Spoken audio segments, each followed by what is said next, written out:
बाज़ार के बड़े ट्रेंड्स पर चर्चा करने के लिए अब हमारे साथ जुड़े हैं मेहरबून ईरानी। मेहरबून जी, गुड आफ्टरनून। सबसे पहले तो नववर्ष की पहली डिस्कशन है, तो हैप्पी न्यू ईयर। बुलिश हैं या फिर अभी भी कॉशियस हैं?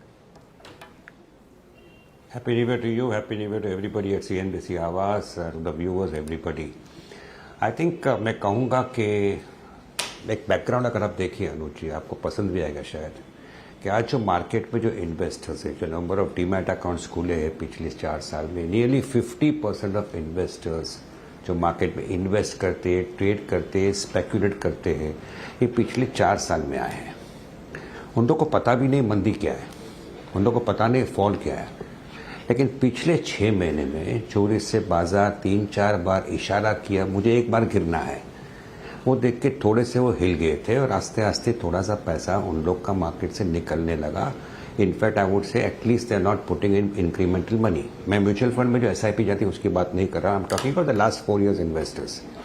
कल का जो फॉल था वो द क्लियर इंडिकेटर, जो मैं कह रहा हूँ I think is right, because domestic funds का बाइंग देखिए, FI की सेलिंग देखिए, और जो मार्केट कल गिरा था, I don't think we have seen this kind of fall, you nor me, over the last 4 years।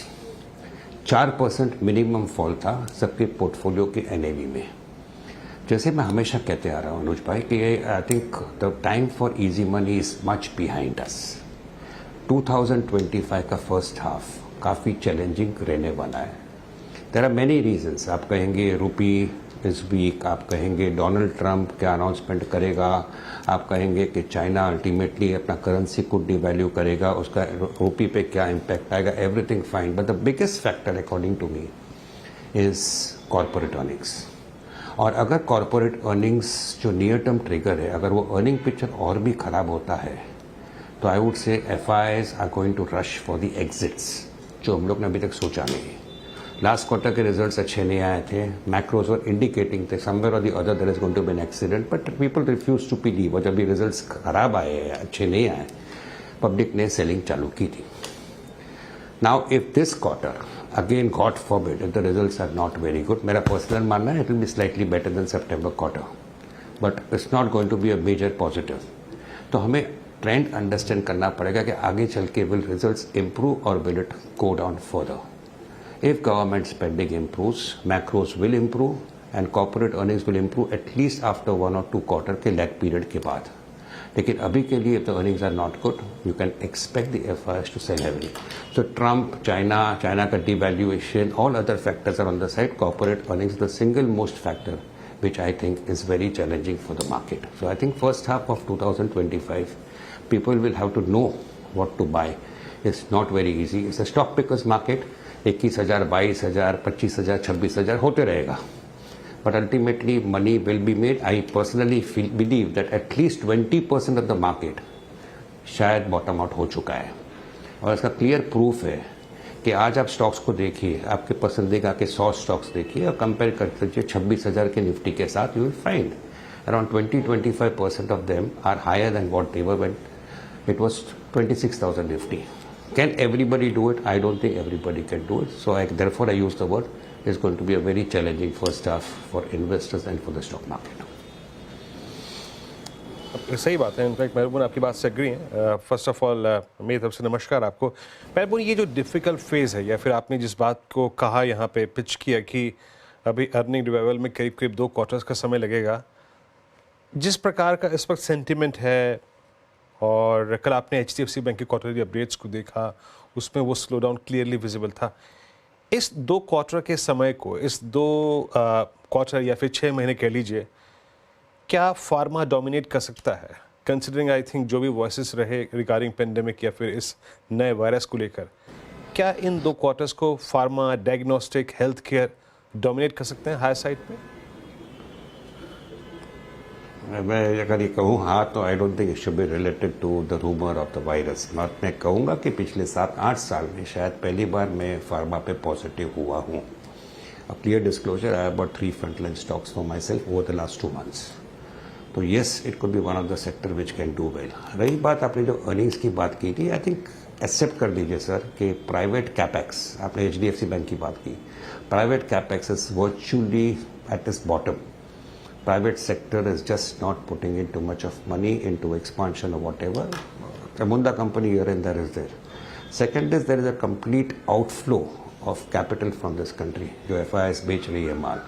So in the midst of all this and government spending थोड़ी कम थी first half में, maybe for the elections which happened in 2-3 states, maybe for floods which happened in many states, जो भी कारण हो. I think for all this factor, I think September quarter खराब था, December quarter also may not be very good.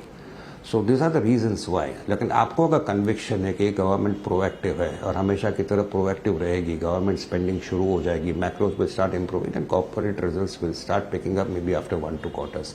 But as of now apart from pharma मेरे पसंदीदा sector है I think energy, hotels, capital goods, fisheries और intermediaries, मतलब financial इंटरमीडिएरीज हो, market इंटरमीडिएरीज हो या फिर ई रिटर्न्स के इंटरमीडिएरीज हो. I think this type of sectors and this type of stocks I think should outperform the overall market. जी नमस्कार मेहरबून जी, श्रेया बात कर रही हूँ. हालांकि आपने कुछ सेक्टर्स बताए जो कि आउट परफॉर्म कर सकते हैं 2025 में, लेकिन 2024 में एक सेक्टर डिफेंस सेक्टर की बात कर रही हूँ सर मैं.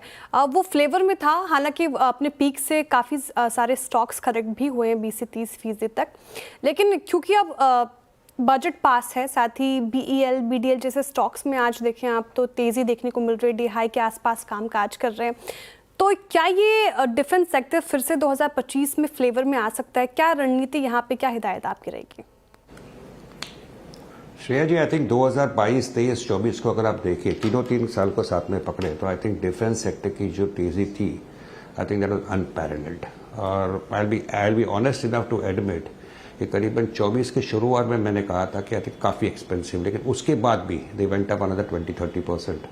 वहाँ से जोड़ से लुढ़ के आज के लेवल में अगर आप मुझे पूछे तो yes, I missed out the other sectors which I told Virendra. I think I will add defence also, selectively defence along with even speciality chemicals, जहाँ मैं समझता हूँ ये क्वार्टर के results could be the worst possible और the worst will be over. I think even specialty chemicals should move up. So मैं कहूँगा defense and specialty chemicals have missed out when I answered Virender. So yes, these two sectors selectively investors can buy if they understand the companies, understand the cash flow, and I think there is money to be made. थोड़ा सा patient रहना पड़ेगा. बिल्कुल मेहरबून जी, आज भी देखिए BSE में शानदार तेज़ी है. ये पूरे 2024 में मैसिव आउट परफॉर्मेंस दिखाने वाला स्टॉक था. यहाँ पर कोई व्यू होगा आपका, या फिर इसी स्पेस में कोई और स्टॉक अगर आपको पसंद हो तो? अनुज, डिस्क्लोजर पर्सनली होल्ड करता हूँ और वीरेंद्र को मैंने कहा कि इंटरमीडिएट, बड़े फाइनेंशियल हो, मार्केट हो या फिर ई रिटर्न्स के इंटरमीडिएट हो, clear cut all this names can be included in that. MCX है, BSE है, एंजल है, मोतीलाल है, आई थिंक ऑल प्रोटीन है. I think all these companies are companies यहाँ पे business is going to keep on growing. The question is क्या valuation दूँ मैं उसको. तो when you are buying the stocks, हमेशा एक बात ध्यान में रखना चाहिए कि this stocks can correct by 10% without you questioning it. तो अगर BSE 10% घटता है तो आप और मैं कौन होते पूछने वाले उसको. But the point is, since the business is good, the model is good, the model they are fine tuning all the time. I'm talking of BSE right now. Fine tuning होते जा रहा है. Hopefully business will pick up. So ultimately market intermediaries. अगर आप market में आपका view negative हो जाता है, you have to exit the stocks. My personal feeling is these markets are a place where the second half will be better. So ultimately, even if they correct, you will have another uptrend coming in this type of stocks. So I'm not at all negative, despite the fact that valuation I cannot defend it. I'm personally holding this stock, clear disclosure. So if you are ready to see a 10-15% correction in the stocks, there is still upside in most of the stocks connected to the stock markets and the financial markets. Okay अच्छा मेहरबून जी, आपने वाकई खुल के काफ़ी सारे sectors का नाम लिया है, लेकिन मैं एक और प्रश्न आपसे इस बात में पूछूंगा. अगर आप बीते 4 महीने को रीड करें, FMCG में जो प्राइस डैमेज हुआ वो इसके एंटायर करियर का सबसे सीवियर प्राइस डैमेज था. With in the span of 3 months I think ये इंडेक्स 66,000 से रिट्रेस होकर करीब 55-54,000 यानी करीब 12,000 का retracement within I think 3 months, even severe then I think Covid. Mehraboon ji, क्या अगर सरकार डिमांड को पुश करने के लिए अगर लोअर टैक्स ब्रैकेट्स में कुछ रिलीफ देती है तो क्या इस सेक्टर को एक एडवांटेज देना चाहेगा पोस्ट बजट मार्केट? और ऐसे में क्या एक कैलकुलेटेड रिस्क कुछ FMCG स्टॉक्स में लेना चाहिए? इस पर तर्क क्या है आपका? वीरेंद्र भी मैं जानता आई ऑलवेज अप्रिशिएट आपका जो एनालिसिस एफएमसीजी के बारे में करते हुए, I understand that you study this sector very closely. आपने मुझे 2-3 बार पहले भी पूछा था, मेरा जवाब था कि व्हाट इज द हरी। लेकिन अभी आपने जो सवाल पूछा स्पेसिफिक, आई थिंक मैं इतना कहूँगा कि गेहूँ का इम्पोर्ट अगर गवर्नमेंट करता है, फूड ऑयल, पाम ऑयल पे अदरवाइज इम्पोर्ट ड्यूटी निकाल देता है, and suddenly the cost turns in favour of the FMCG sector, for all you know they can rally by 10-15%। मैं लीवर की बात करता हूँ, I am talking of Marico, Nestle, Britannia, Dabur, everything can bounce. Let's understand that. Whether one should invest, I think it's a difficult call.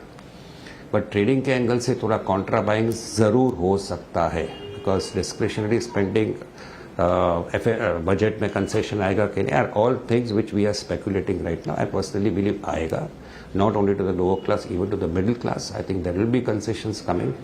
Ultimately you may see a sharp contra rally coming in the stocks, काफ़ी सारे पिटे हुए। लेकिन एक factor है जिसमें हमेशा मैं एफएमसीजी के बारे में I am not very positive from an investment angle, कि वो actually for any product in the FMCG sector जो 8-10 साल पहले था और आज का जो मार्केट है, you have so many options. तो अगर आपका मार्केट साइज 7-8-9% भी ग्रो होता है in terms of volume, let's assume, the point is the share is going into many different companies. अगर आप बिस्किट का एक टुकड़ा उठाते हो, कोई आपके टेबल पर रखता है, you don't even know whether it belongs to ITC, whether it belongs to Britannia, whether it belongs to Parle. All this companies makes the same product here and there. So I think the market जो है, the market is growing, no doubt about it. But the number of players in the market have increased. Same possibility is applying to retail sector. There are so many retail chains from which you can buy. There are so many apps from which you can buy. So that is why I am not very gung-ho and positive. But yes, ये बादाम पे comfort level चाहिए तो I think you can go and buy Lever, Colgate, Dabur. What is wrong in them? Nothing is wrong in them, and valuations have become attractive. But ये जो budget में आएगा उससे थोड़ा स्पेंडिंग बढ़ेगा. Yes. And you may see a quick counter rally of 10-15% also. So if you are a risk taker and you want to trade in the market at this levels, I think the downside is limited, the upside is more, purely from the next 1 to 3 months angle. Risk takers के लिए FMCG sector एक अच्छा sector हो सकता है। Sir, हम काफ़ी sectors पे चर्चा कर रहे हैं और आप अच्छी खासी एनालिसिस भी कर रहे हैं। आईटी सेक्टर पे भी मैं आपकी राय चाहूँगी। 2024 में आईटी ने अच्छा परफॉर्म, इनफैक्ट आउट परफॉर्म किया है।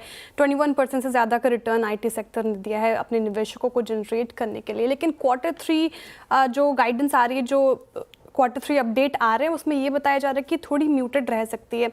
एक तो अर्निंग्स को लेकर आपकी राय आईटी पे, साथ ही पूरे 2025 के लिए आपको ये सेक्टर कैसा लग रहा है? मैं 2025 के लिए सेक्टर डेफिनेटली अच्छा लग रहा है, लेकिन this sector has outperform the other sectors in the stock market over the last 1 to 3 months, may be 1-2 quarters also. तो ये लेवल पर I also feel that nothing much may happen in the December quarter results. Also Donald Trump का जनवरी 20-21 तारीख है, उसके बाद union budget है। ये लेवल्स पर मैं कहूँगा what is the hurry to go and buy into IT stocks. Sector पसंद है, the stocks have relatively out performed.